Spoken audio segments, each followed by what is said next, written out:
വീണയ്ക്ക് മുന്നേ ഐസക്കിനെ പൊക്കും, രണ്ടും കൽപ്പിച്ച് ഇ.ഡി. കിഫ്ബി മസാല ബോണ്ട് കേസിൽ തോമസ് ഐസക്കിനെ ഒടുവിൽ പൂട്ടാനൊരുങ്ങി ഇ.ഡി. മുൻ പിണറായി സർക്കാർ കാലത്തിലെ ഏറ്റവും വലിയ അഴിമതികളിൽ ഒന്നായ ഇതിന് ഒടുവിൽ തിരശീല വീഴുകയാണ്.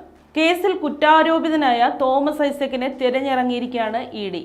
Case ED. ഏറ്റെടുത്തിട്ട് ഒരുപാടായിട്ടും കേസിന്റെ ഭാഗമായി അന്നത്തെ ധനകാര്യ വകുപ്പിന് പലതവണ നോട്ടീസ് അയച്ചിട്ട് പുല്ലുവില കൽപ്പിച്ചില്ല എന്ന് മാത്രമല്ല, സംഭവം പേടികൊണ്ടാണ്. ആ കാര്യം മലയാളികൾ നമ്മൾക്കറിയാം. ക്യാമറയ്ക്ക് മുന്നിൽ കാര്യം പുലമ്പിയതല്ലാതെ ഇ.ഡിക്ക് മുന്നിൽ ചെന്ന് സത്യം വെളിപ്പെടുത്താൻ തോമസ് ഐസക് മെനക്കെട്ടിട്ടില്ല. ധൈര്യം കുറവായത് കാരണം ഓരോ നോട്ടീസ് അയക്കുമ്പോഴും പാർട്ടി മീറ്റിംഗ് എന്നും കുടുംബകാര്യമെന്നും പറഞ്ഞ് താളം ചവിട്ടി ഇപ്പോൾ 7ാമത്തെ നോട്ടീസാണ് തോമസ് ഐസക്കിന് അയക്കുന്നത്. കൈയിട്ട് വാരിയില്ലെങ്കിൽ പിന്നെ നിങ്ങൾ എന്തിനും ഭയക്കണമെന്നാണ് പൊതുജനങ്ങൾ ചോദിക്കുന്നത്. സംഭവം വിശദീകരിക്കാം. കിഫ്ബി മസാല ബോണ്ട് കേസിൽ തോമസ് ഐസക്കിന് ഇ.ഡി. വീണ്ടും നോട്ടീസ് അയച്ചു. ഏപ്രിൽ 2-ന് ഹാജരാകാനാണ് നിർദ്ദേശം. മുൻപ് 6 തവണ നോട്ടീസ് അയച്ചെങ്കിലും ഐസക് ഹാജരാവാതെ മുങ്ങിയിരുന്നു. കേസ് ചൊവ്വാഴ്ച ഹൈക്കോടതി പരിഗണിക്കവേ ഇ.ഡി. കൗണ്ടർ അഫിഡവിറ്റ് ഫയൽ ചെയ്തിരിക്കുകയാണ്.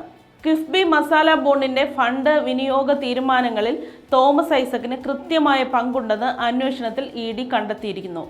ഫണ്ട് ചെലവഴിക്കുന്ന കാര്യങ്ങളിൽ സ്ഥിരതയില്ലാത്ത കാര്യം ഐസക്കിന് ബോധ്യമുണ്ടെന്നും ഇ.ഡി. കരുതുന്നു.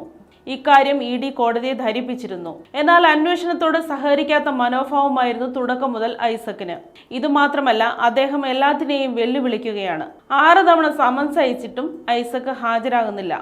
ഇതിനെ വിമർശിച്ച ഇ.ഡി. തോമസ് ഐസക്കിന്റെ നിലപാട് നിയമവിരുദ്ധമാണെന്നും കോടതിയെ അറിയിച്ചു. തുടർന്ന് കേസ് പരിഗണിക്കുന്നത് മെയ് 22-ലേക്ക് മാറ്റി. ഇതിനിടയിലാണ് തോമസിന് ഇ.ഡി. 7ാമത് സമൻസ് അയച്ചിരിക്കുന്നത്. അതേസമയം ഇ.ഡിയുടെ സമൻസിന് പിന്നാലെ തോമസ് ഐസക് പ്രതികരണവും നടത്തി. ഇ.ഡിയുടെ നടപടി രാഷ്ട്രീയ പ്രേരിതമാണെന്നാണ് അദ്ദേഹം എല്ലായിടവും പുലമ്പുന്നത്.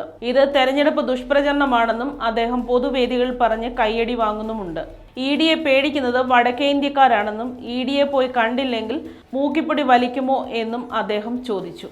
1ഉം 2ഉമല്ല 7 നോട്ടീസാണ് തോമസ് ഐസക്കിന് അയച്ചത്. ഇത്ര ധൈര്യമുണ്ടെങ്കിൽ അങ്ങ് ചെല്ല് തോമാച്ച എന്നും കേൾക്കുന്ന ജനം പറയുന്നുണ്ട്. ചുരുക്കത്തിൽ പുലർച്ചെ വീട്ടിലെത്തി തോമസ് ഐസക്കിനെ ആരും അറിയാതെ പൊക്കുമോ എന്നാണ് ജനങ്ങൾ ഉറ്റുനോക്കുന്നത്.